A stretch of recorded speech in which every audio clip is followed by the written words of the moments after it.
when the race of the character is the most important thing you can say about the character, that is a huge problem. Oh, so this is Hollywood Reporter. Here we go. Also, we got a new style. You can see me reading these articles and stumbling through them. Hello, everyone. I am MechaRandom42, your favorite YouTube harpy, and yeah, we're talking about Miles Morales today. So this comes from Hollywood Reporter. Into the Spider-Verse and the importance of a biracial Spider-Man. Well, we're evolved as a species, or should be. This stuff shouldn't matter. What should matter is the quality of the character, the content of the character's heart, not the superficial outer layer shit that nobody cares about, right? And the only people who care about it are people who are so wrapped up in not being called racist that they have to go out of their way to point out, oh, but it's so diverse. Oh, but it's so wonderful because it's representation. Yes, how's the movie though? How's the movie? What does the movie say? Right, let's get into it. Let's get into it. So, let's read this article. Who wrote this, by the way? Richard Newby wrote this article. Oh, I might be a little over the text here. For all the kids of color who dream of being superheroes, the film has a message. They can always be Spider-Man with a mask on, but now they can be Spider-Man with a mask off as well. Oh, because radioactive spiders exist.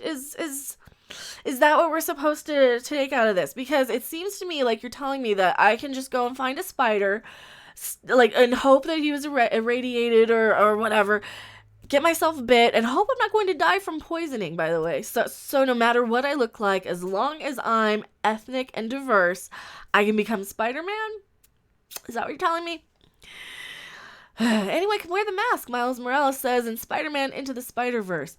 But there's a time when that didn't always seem entirely true. For decades, Spider-Man has been Peter Parker. It's a fictional character. Oh, God. Sure, there have been alternate versions, Daughters from the Future, and those born of Marvel's question of what if, but at the end of the day, we know that Peter Parker is Spider-Man. Yes, that's how the character was written. But when Miles Morales swung into the scene in 2011, he changed things.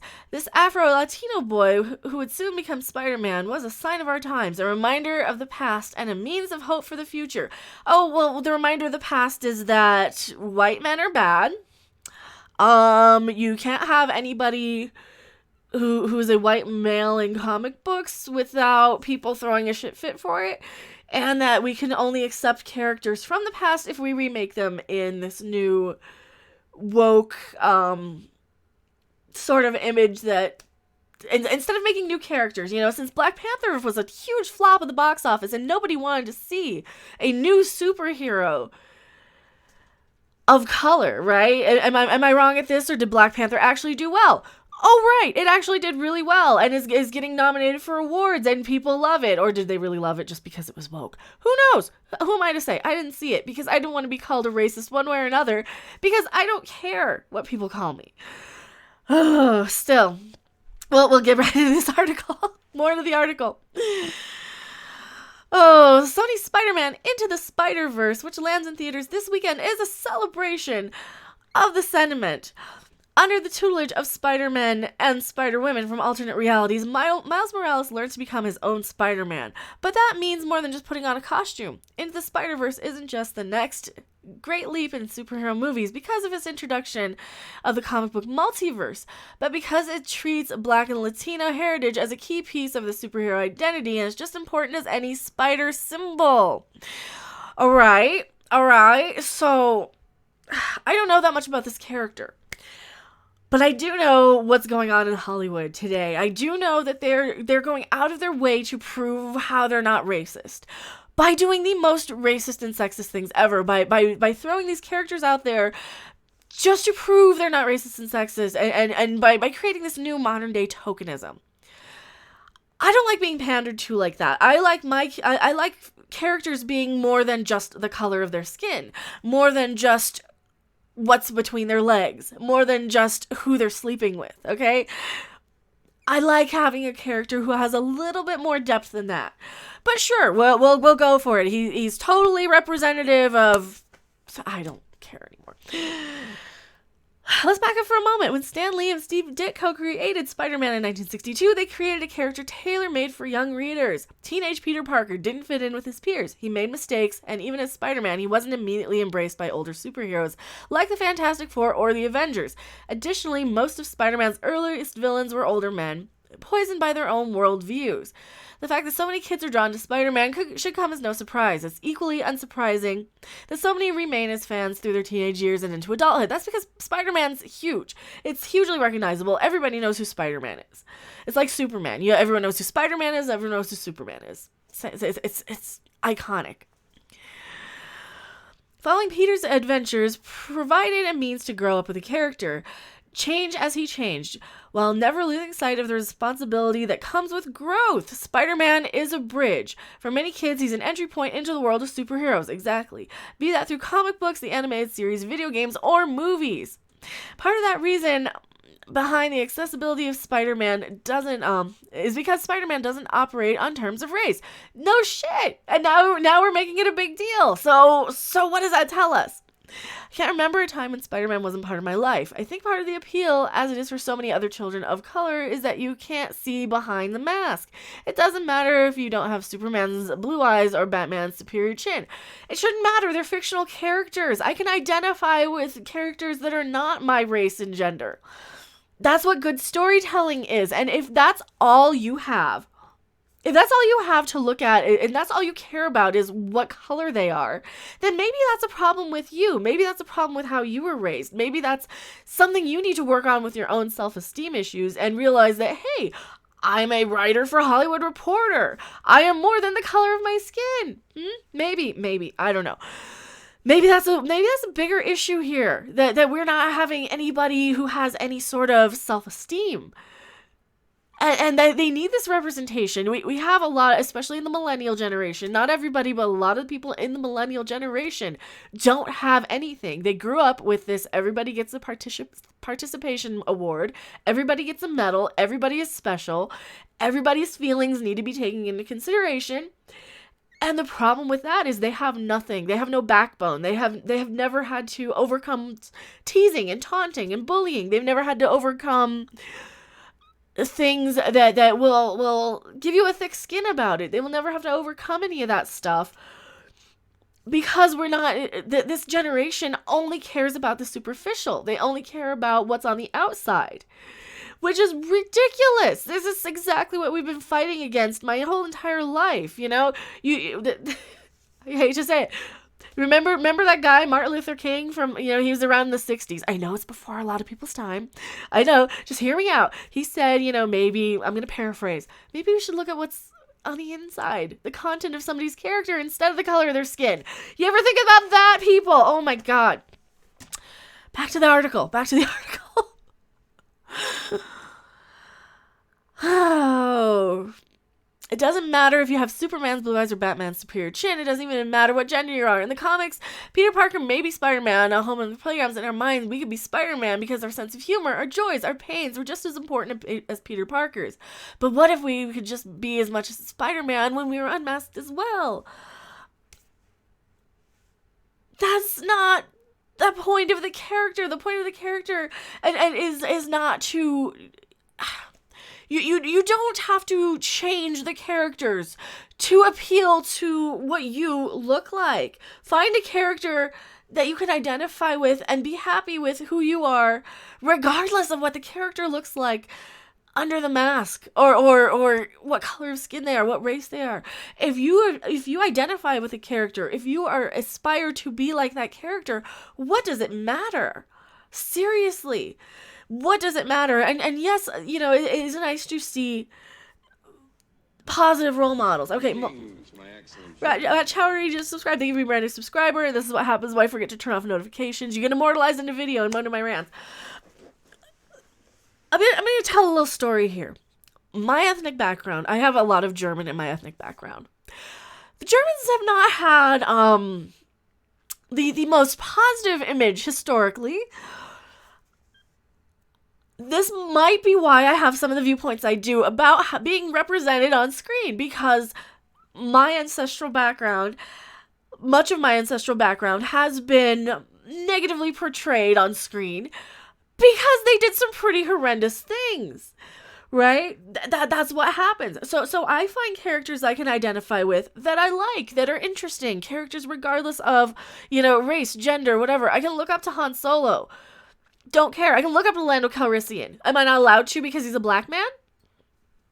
Is that what you're saying? I'm not allowed to look up to Lando Calrissian? Are you saying that, a guy can't look up to Princess Leia because she's a white woman? That's kind of what it seems like to me. That's the only thing you can look up to is... Anyway, back to the article. I go on rants. I do go on rants if you guys are new to the channel. In the pages of Ultimate Spider-Man from 2000, Brian Michael Bendis and Mark Bagley re-envisioned Spider-Man for the 21st century, capitalizing on the buzz surrounding the production of Sam Raimi's Spider-Man from 2002. For decades, Bendis told Peter Parker's story, reinventing friends and enemies and asking how a teenage superhero would function in a world full of cell phones, internet, and instant celebrity. But even as he was telling the story, the world was rapidly changing. America was experiencing a shift in culture. The immigration of Mexicans and Africans to America was receiving increased attention. Schools were becoming increasingly diverse. Biracial relationships were increasingly common, and our language was changing, not only in the increase of bilingual persons, but in how our slang was infused with Spanish and Ebonics. In 2008, America elected President Barack Obama, whose biracial background and a message of hope also served as a bridge. 2 years later, Sony announced it would be rebooting the Spider-Man film series in The Amazing Spider-Man 2012, and actor-rapper Donald Glover expressed interest in playing Peter Parker.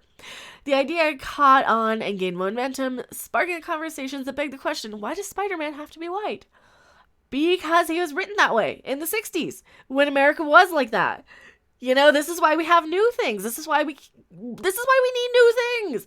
If you guys are so focused and so dead set on representation and all this modern day crap that you guys are into, fine. Make new characters. Peter Parker is white. Miles Morales is black. You know what? Since the world is rapidly changing, maybe Miles Morales should be a Latina female, because there's quite a lot of those people around. Why not him? Or why not change Miles Morales into a woman? Why not change her into anything else? She could still be called Miles. I mean, look at Star Trek Discovery, Michael Burnham. We have women with male names. Why does it have to be a biracial, half African, half African American, half Latina kid? Boy. Why does it have to be a boy? You're just further perpetuating the need that men can only be the ones who have superhero movies or something ridiculous. Like, anybody can play the stupid woke bullshit game. I could pick apart every single movie if I really wanted to, especially ones that are so diverse and so woke. I could tell you how insulting and not diverse and not woke these movies really are, if you really want me to do that. Ugh, people. Also, another thing, I will, this is a side note about Barack Obama. If you only voted for Barack Obama because of the color of his skin, you might be racist. If you've only voted for the other guy because of the color of Barack Obama's skin, you might be racist. That's one of the huge problems. I'm not saying everybody did or didn't. I'm just saying if you did, you might be racist. So, just putting that out there. In the pages of Ultimate Comics, Spider-Man, Bendis and artist Sarah Pichelli answer the question with a firm he doesn't. Together, undoubtedly influenced by Bendis' own experiences as a part of a multiracial family. Actually, Stan Lee says, yes, he needs to be, he is this. Black Panther is black, Peter Parker is white, Miles Morales is African-American Latina. You can't go against the person who created these things. This is why I still say GIF, by the way, because the guy who invented the words... Total tangent. So, together, undoubtedly influenced by Bendis' own experiences as part of a multicultural family, they give life to a biracial Brooklyn boy whose struggles and triumphs made him just as endearing as Peter Parker, but uniquely his own man. No, he's not. He's still Spider-Man. He's still going to be associated with Peter Parker, Spider-Man. It comes across as a cheap diversity swap because you're taking an existing character and you are making it something it wasn't, and yes, you're renaming him and it's the multiverse now and it's Miles Morales, but it's the same argument with Batwoman and on all these other superhero characters that can't stand on their own. And that's one of the biggest problems. And I think we're done with this article here.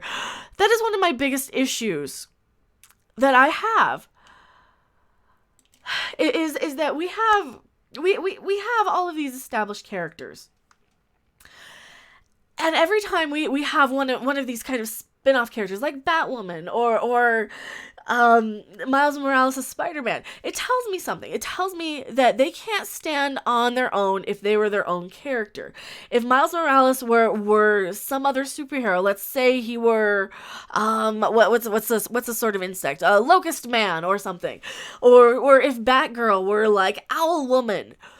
Or not Batgirl, Batwoman. If she were like Owlwoman and not relying on the established characters of Batman, Spider-Man, they wouldn't do as well. Nobody would know who they are. Nobody would pay any attention to them. But because you are so focused on getting these established characters and changing them, because you don't have anything to on your own, hardly. Was Black Panther that much of a fluke? Or do you have other characters that you could pull out of your ass and make a movie of instead of bringing up these old characters? Because I'm pretty sure Black Panther was kind of successful. I don't know. I might be wrong about this. I don't know why they can't just do that. Why do they have to keep rehashing, remaking? Because all that does to me is it says, oh, well, these characters can't stand up on their own. They're not good enough. They need to have some sort of link to these other established characters. And that's kind of sad. And that comes across to me as desperate. It comes across to me as so pleading and so desperate to say, look at us, we're diverse, we're woke. But are you really? I don't know. Tell me what you guys think in the comment section below. I was a little rambly on this video. Do you like the new format? Do you like seeing me as I read the articles? Because a lot of the time I will, if I'm off camera, I'll be putting on my lip stuff or whatever. Or yeah, so it's a new thing. Do you like the new format or the old format where you would just see the article? Let me know in the comment section below. I am MechaRandom42, and I will see you guys on the next video or live stream. Bye.